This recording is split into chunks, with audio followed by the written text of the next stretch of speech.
Welcome back, America. Kayleigh McEnany is one of the smartest people on TV, maybe period. Also one of the nicest.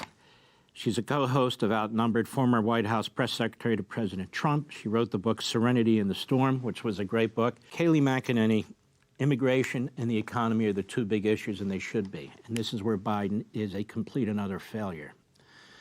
I want to talk about immigration with you. You see that largely black communities in Chicago and New York and elsewhere are fed up with illegal immigration. It's affecting the lives of people. It's affecting them in their homes. It's affecting them in their schools. It's affecting them in their parks and so forth and so on. And yet the Democrats keep doing this. And the city mayors don't blame Biden and the Democrats. They blame Republicans and comprehensive immigration reform. What do you make of this? Yeah, it's really interesting when you look at the political landscape of this issue. First, the reason Biden's doing this, everyone says, why wouldn't he just secure the border? Come on, it would behoove him. Look at the polling. 41% of Iowa caucus goers said immigration is the most important issue. Well, he can't because of the progressives. Jayapal came out this week and said, look, not going to let you do this, President Biden, because voters across the country, progressives across the country won't show up for you. I'm paraphrasing, but that's in essence what she said. So he's beholden to this progressive base. Meanwhile, the American people suffer. You pointed out New York, Chicago, these are blue jurisdictions where there's a groundswell of people saying, our jobs are being taken. Our safety is being compromised. You have illegal immigrants who can now go through airports without having their picture taken. There was the reporting last year that they can show arrest warrants as proof of identification. This is total and complete insanity. It reminds me of 2016 when President Trump was first on the horizon, made this an issue, and then went on to win the presidency. What do you make of the fact that you have these radical Marxist Democrats in Congress? One of them holds up the Statue of Liberty and says, I guess the Republicans are opposed to this. We should take it down because that stands for immigration. And so this isn't immigration. No. Immigration is a rational process where people come in, they're vetted to make sure they're not criminals, they're not terrorists, they don't have some communicable disease and so forth and so on. That's immigration. This is a Cloward and Pivens. This is destroy the system, overwhelm the system. This is intentional. We don't know who's coming in, who's got what, where they're going. I don't know where 8, 10, 12 million people are in this country. We see them here and there, but we don't see them generally. Isn't this really an attempt, ultimately, to destroy the country internally?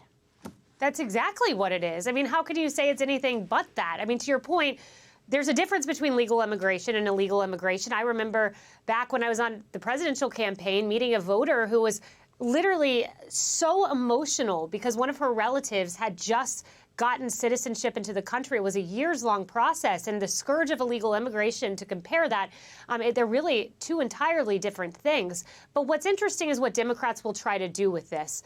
I remember earlier in the week, Quentin Fulks, he's the deputy campaign manager, joined Bret Baier and tried to say the border was secure, the problem was worse under President Trump.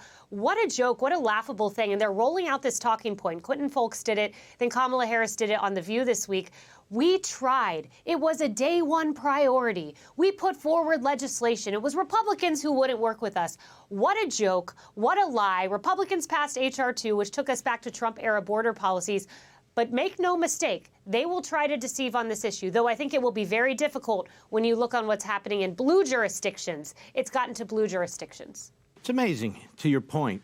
So they have this talking point. They always have talking points because they're liars, because their policies fail, because their ideology is corrupt and it's anti-American, as you can see on the border. It's amazing they never take credit for the destruction that they create. It's Israel's fault, it's Putin's fault, it's the oil company's fault, it's the pharmaceutical company's fault. On the border, it's the Republican and Trump's fault. Well, let me say this about their point. You don't need any legislation, do you? All you have to do is reverse what you've done and put all of Trump's policies back in place and follow the damn law. Wouldn't that fix it? Yes. The RNC actually fact-checked them, Mark. So in the first 100 days, Biden took 94 executive actions to roll back the Trump-era policies. And they say, oh, there's nothing we can do. Okay, remain in Mexico. Okay, Title 42. Okay, when Trump threatened tariffs on our southern border, on Mexico, What happened? Troops were sent to our southern border, to Mexico's northern border from Mexico. There is an ample amount you could do. So don't act as if you are this helpless person who this problem is happening to. But Mark, here's where Republicans are so advantaged. The economy is an issue that you feel. You feel it always. I remember a CNN commentator saying to me days before the 2016 election, look, wages are going up. If only the people knew. Well, the economy is something people can feel. Either it's going up or it's not, and people know. Immigration was largely an issue cabin to Texas, to California. That has changed with the brilliance of Greg Abbott and other Republican governors saying, look, we're sharing this problem. You cannot hide this issue. It is now surged to the top of issues alongside the economy. And Democrats, I think they're scrambling with what to do about it. Hey, Sean Hannity here. Hey, click here to subscribe to Fox News YouTube page and catch our hottest interviews and most compelling analysis. You will not get it anywhere else.